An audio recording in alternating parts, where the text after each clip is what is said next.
নমস্কার বন্ধুরা, এই মুহূর্তে রয়েছে রাজ্যের সকল কৃষকদের জন্য সুখবর।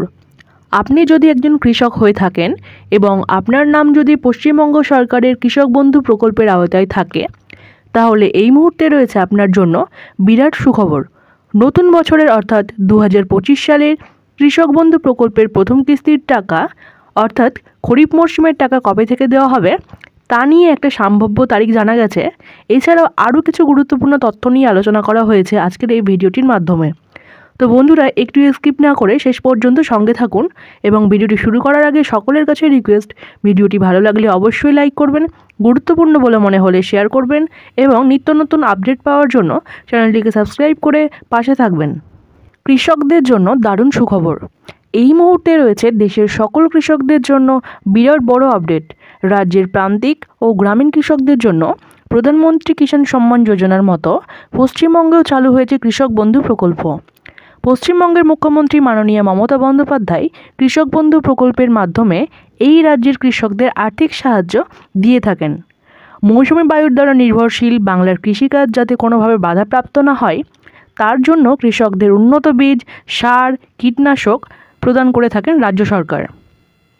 কৃষকদের কৃষিকাজের জন্য প্রয়োজনীয় সামগ্রী কিনতে সরকারের তরফ থেকে অর্থ সাহায্য করা হয়। বিভিন্ন মরশুমে কৃষিকাজের জন্য যন্ত্রপাতি, সার, কীটনাশক প্রভৃতি কেনার জন্য যে নির্দিষ্ট খরচ হয়, সেই খরচটা চালাতে গিয়ে বহু কৃষক অনেকটাই আর্থিক সমস্যার সম্মুখীন হতে হয়। তাই কৃষকদের সাহায্য করার স্বার্থে কৃষক বন্ধু প্রকল্পের সূচনা করেছে রাজ্য সরকার। প্রকল্পের মাধ্যমে কৃষকেরা সরকারের কাছ থেকে ব্যাংক অ্যাকাউন্টে সরাসরি আর্থিক সুবিধা পেয়ে থাকেন। এছাড়া সুবিধাভোগী কৃষকের অকাল মৃত্যুর ক্ষেত্রে পরিবারকে এককালীন 2 লক্ষ টাকার আর্থিক সহায়তাও প্রদান করা হয়। এই প্রকল্পের দ্বারা বর্তমানে পশ্চিমবঙ্গের 90 লক্ষেরও বেশি কৃষক উপকৃত হয়েছেন। কৃষক বন্ধু প্রকল্পের অধীনে কৃষকদের বছরে 2টি কিস্তিতে আর্থিক সহায়তা প্রদান করা হয়। আর্থিক সহায়তার পরিমাণ হচ্ছে 1 একর বা তার বেশি জমি থাকলে প্রতি বছর মোট 10,000 টাকা, 2 কিস্তিতে 5,000 টাকা করে প্রদান করা হয়। 1 একরের কম জমি থাকলে প্রতি বছর মোট 4,000 টাকা, 2 কিস্তিতে 2,000 টাকা করে প্রদান করা হয়। খরিফ মরশুমের কিস্তি সাধারণত এপ্রিল থেকে সেপ্টেম্বর মাসের মধ্যে প্রদান করা হয়, আর রবি মরশুমের কিস্তি সাধারণত অক্টোবর থেকে মার্চ মাসের মধ্যে প্রদান করা হয়। গত বছর রবি মরশুমের জন্য আর্থিক অনুদান পেয়ে গেছেন রাজ্যের কৃষকেরা। তবে খারিফ শস্যের জন্য আর্থিক অনুদান কবে আসবে ব্যাংক অ্যাকাউন্টে, সেই অপেক্ষাতেই রয়েছেন রাজ্যের কৃষকেরা। কৃষক বন্ধু প্রকল্পে নথিভুক্ত কৃষকের সংখ্যা বর্তমানে এখন 1 কোটি ছাড়িয়ে গেছে। 2025 সালে অনুষ্ঠিত হওয়া দুয়ারে সরকার ক্যাম্পে রেকর্ড পরিমাণ কৃষক বন্ধু প্রকল্পের আবেদনপত্র জমা পড়েছে। গত বছর অর্থাৎ 2024 সালে 12 জুন থেকে কৃষকদের অ্যাকাউন্টে এই প্রকল্পের প্রথম কিস্তি অর্থাৎ খরিফ মরশুমের টাকা দেওয়া শুরু হয়েছিল। এই বছর অকাল বৃষ্টি এবং ডিভিসি বাঁধের জল ছাড়ার ফলে কৃষকদের ফসলের অনেক ক্ষয়ক্ষতি হয়েছে। বিশেষ করে আলু এবং ধান চাষিদের। বিশেষ সূত্র মারফত জানা যাচ্ছে, এই কৃষকদের কথা মাথায় রেখে 2025 সালের প্রথম কিস্তির টাকা খুব শীঘ্রই দেওয়া শুরু হবে। রাজ্যের কৃষি দপ্তরের সূত্রে 2024 সালের খারিফ সিজনে 1 একর জমির জন্য 2,000 টাকা ও 1 একরের বেশি জমির জন্য 5,000 টাকা কৃষকদের অ্যাকাউন্টে দেওয়ার প্রসেসের কাজ এপ্রিল মাস থেকে শুরু করা হয়েছিল। ঠিক তেমনই 2025 সালেও খারিফ সিজনের 2,000 ও 5,000 টাকা দেওয়ার প্রসেসের কাজ মে মাসের প্রথম সপ্তাহ থেকেই শুরু করা হবে, আর মে মাসের তৃতীয় সপ্তাহের মধ্যেই তা কৃষকদের অ্যাকাউন্টে পৌঁছে যেতে পারে।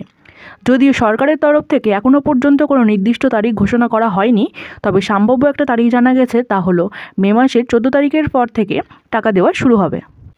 কৃষক বন্ধু প্রকল্পের জন্য KYC আপডেট বাধ্যতামূলক। কৃষক বন্ধু প্রকল্পের টাকা পেতে KYC আপডেট করা খুবই জরুরি। অনেক সময় দেখা যায় কৃষকেরা আবেদন করেও টাকা পান না, কারণ তাদের ব্যাংক অ্যাকাউন্টে KYC আপডেট নেই বা আধার লিঙ্ক করা থাকে না। তাই কৃষকদের উচিত দ্রুত ব্যাংকে গিয়ে দেখে নেওয়া তাদের অ্যাকাউন্টে KYC আপডেট রয়েছে কিনা। যদি না থাকে তাহলে দ্রুত আপডেট করে নিতে হবে, এতে পরবর্তী কিস্তির টাকা পেতে কোনো সমস্যা হবে না। আধার কার্ডে নামের বানান বা জন্ম তারিখ ভুল থাকে তাহলে দেরি না করে নিকটস্থ আধার কেন্দ্রে গিয়ে সংশোধন করে নিতে হবে, কারণ আধার কার্ডের তথ্য যদি ভোটার কার্ড বা জমির কাগজের সঙ্গে না মেলে তাহলে কিন্তু কৃষক বন্ধু প্রকল্পের টাকা পেতে সমস্যা হতে পারে। প্রত্যেক কৃষকদের আধার কার্ডের সঙ্গে মোবাইল নম্বর লিঙ্ক করে রাখতে হবে। তো বন্ধুরা, কৃষক বন্ধু টাকা পাওয়ার জন্য এই বিশেষ দিকগুলি অবশ্যই নজরে রাখতে হবে।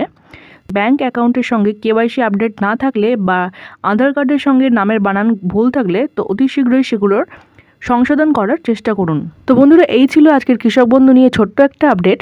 ভিডিওটি ভালো লেগে থাকলে অবশ্যই লাইক করবেন এবং এরকম গুরুত্বপূর্ণ আপডেট পাওয়ার জন্য চ্যানেলটিকে সাবস্ক্রাইব করে পাশে থাকা বেল আইকনটি প্রেস করে রাখুন। ভালো থাকবেন, সুস্থ থাকবেন, ধন্যবাদ।